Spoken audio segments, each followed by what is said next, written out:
Hey, what's going on everybody? Commander Crane here, and we are back with another Pioneer deck tech, and today we're going to be talking about the newest version of Blue-White God-Pharaoh's Gift. So, before we hop into the actual video here, obviously at the end of the video, let me know in the comment section below, what do you think about the deck? Is there a specific card that I should have put in this deck that I did not? Or do you have suggestions for upcoming videos? Just let me know in the comment section. So, okay.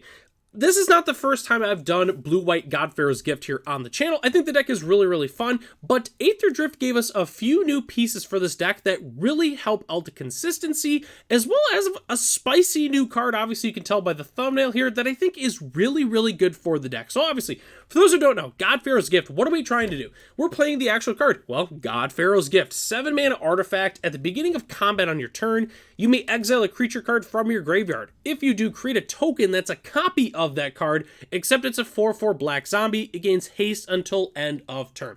So the card is really sweet. Brings back creatures from our graveyard.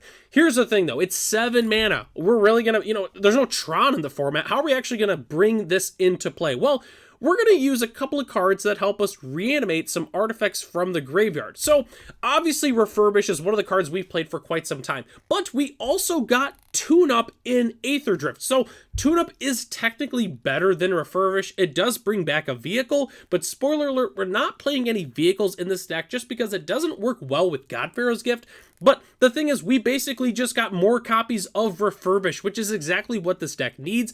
I'm only playing 6 copies here specifically. I thought 8 was a little bit too much, and we do have a ton of card draw, so I didn't think it was going to be too hard to be able to bring back some Refurbishes or, or draw Refurbish or Tune Up just by having 6 copies. I know I was playing Abuelo's Awakening before. The problem with Abuelo's Awakening is it came back as a creature, so like sometimes there'd be some instances where we'd bring the God-Pharaoh's Gift back as a creature, but then it would just die to removal before we actually got to do anything. So I'm really happy with Tune Up being printed. Honestly, the first thing I thought of with Tune Up was, hey, God-Pharaoh's Gift. So overall, really happy with this. But let's go and hop into the rest of the deck here. So obviously, loot spells. We need to put God-Pharaoh's Gift into the graveyard. We have a lot of great spells that can help do that. So, I'm playing 4 copies of Consider. This is really just a good draw spell, but it's nice because with Surveilling, if we hit a creature off the top of our deck or we hit a God-Pharaoh's Gift, we can just go ahead and put it right into the graveyard and draw a card. The card I'm really excited about, though, is Faithful Mending. You gain 2 life, draw 2 cards, then discard 2 cards. If we get any copies of God-Pharaoh's Gift or extra, creatures, expensive creatures in our hand, we can just go ahead and discard them, and we can flashback Faithful Mending. I mean, realistically, we could just go like turn 1, nothing, turn 2, Faithful Mending, turn 3, flashback Faithful Mending, turn 4, Refurbish, bring back God-Pharaoh's Gift, and start going to town realistically. So yeah, definitely really happy with Faithful Mending. I think the card is absolutely sweet in the deck. But we're also playing a few more cards that help us do this. We're playing 4 copies of Champion of Wits. When it enters, we draw cards equal to its power, that discard 2 cards. It does have the Eternalize as well. And then we're also playing 4 copies of Waker of Waves. Again, it has the nice discard ability there. Look at the top 2 cards of your library. Put one of them into your hand and the other into your graveyard. Again, works really well with God-Pharaoh's Gift. The cool thing about these creatures is we also have the option to bring them back with God-Pharaoh's Gift, so it's a nice 2-for-1 there. And obviously, Champion of Wits is great because it comes back as a 4/4, so we get to draw 4, discard 2. Overall, really happy with both of these cards. And speaking of, some really nice reanimation targets, that's the last thing we have to talk about, is the reanimation targets. These are the cards that we're really looking to bring back with God-Pharaoh's Gift. So, we're playing 4 copies of Skyclave Apparition. It's nice because it comes back as a 4/4, but it's also 3 mana, so realistically, we can, in the early game, play it and then get rid of something, if we're playing against aggro, obviously, get rid of an important aggro piece against them. It's just a nice card. We're also playing 3 copies of Agent of Treachery. This card is just absolutely bonkers. No one really plays it anymore ever since Winota was banned, but I still really do love Agent of Treachery. That's why I'm playing 3 copies of it. And I'm also playing 4 copies of the brand new Riptide Gearhulk. So, I really like this for 2 reasons. One, it has a really nice enter the battlefield ability. The second reason is it's an artifact. So if we don't have God-Pharaoh's Gift in the graveyard, we do have the option with Refurbish and Tune Up to bring back Riptide Gearhulk as a nice bonus option. Cool thing is with God-Pharaoh's Gift, if we do bring back Riptide with it, it comes in as a 4/4 prowess double striker, which is a lot better than a 2/5 prowess double striker. So overall, I really do like Riptide Gearhulk in this deck. Again, perfect because we can bring it back with, multiple different ways. So definitely a big fan of the Gearhulk here for sure. And that's pretty much it for the main board, except for the lands, which are lands. We're playing 23 lands. It's a relatively standard mana base, but I wanted to change things up a little bit. So in this deck, I'm playing 4 copies of Flood Farm Verge. The main reason being, I really love Meticulous Archive in this deck. Just having the ability to surveil one, potentially put a God-Pharaoh's Gift or any nice reanimation target in the graveyard for free is just fantastic. So since I already wanted the Meticulous Archive and the Hallowed Fountains, I figured why not just go ahead and play 4 copies of Flood Farm Verge. So overall, I really do love this mana base, but we're also playing 4 copies of Ipnu Rivulet. It's just a nice way to go ahead and mill ourselves for a little bit more in case we don't have a God-Pharaoh's Gift or, we need some more reanimation targets. Whatever the reason being, I really love Ipnu Rivulet in this deck. We're also playing 1 copy of Aganjo and 1 copy of Otawara because guess what? It's free. Why wouldn't we play it?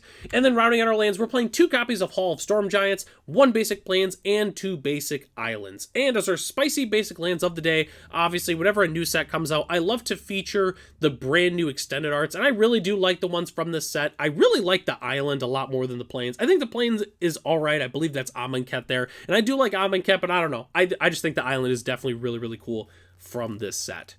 So, okay, don't go anywhere yet though. We still have to talk about our sideboard as well as some budget options for the deck. So sideboarding, I always go over this every single video, so I'm sorry if you've heard this before, but this is just my general sideboard guide. If you want to go ahead and change things up in the sideboard, feel free to go ahead and do so. I kind of like to consider this at least for what I run into in paper as well as what I run into on Arena. But if you want to go ahead and change things up, feel free to go ahead and do that. But let's go and hop into here. So we're playing 3 copies of Portable Hole and 3 copies of Soul Guide Lantern. Why? So obviously Portable Hole is just a really, really nice removal spell that's good in the early game.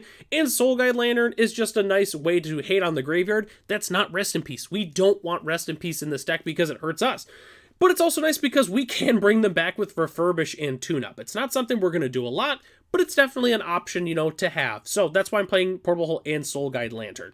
I'm also playing 4 copies of Fragmentize, which seems a little bit weird, but realistically, people are going to be bringing in cards like Grafdigger's Cage, Weathered Runestone. They're going to be bringing in their black ley lines against us. They're going to bring in their Rest in Pieces. They're going to bring all these different ways to destroy, important pieces for us or not let us bring back important graveyard cards because obviously, that stops us from doing what we want to do. So that's why I'm playing Fragmentize. It's the cheapest way to be able to do what we need it to do. I'm also playing 2 copies of Mystical Dispute. It's good to bring it against the other blue decks because the blue decks are going to be bringing in their Mystical Disputes. That's why we're bringing in our Mystical Disputes. And then I'm also playing 3 copies of Supreme Verdict. It's just Supreme Verdict. I mean, we're playing blue-white.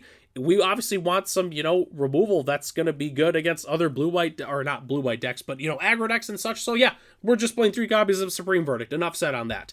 And then the last thing we have to talk about is the budget options for this deck, which is relatively straightforward.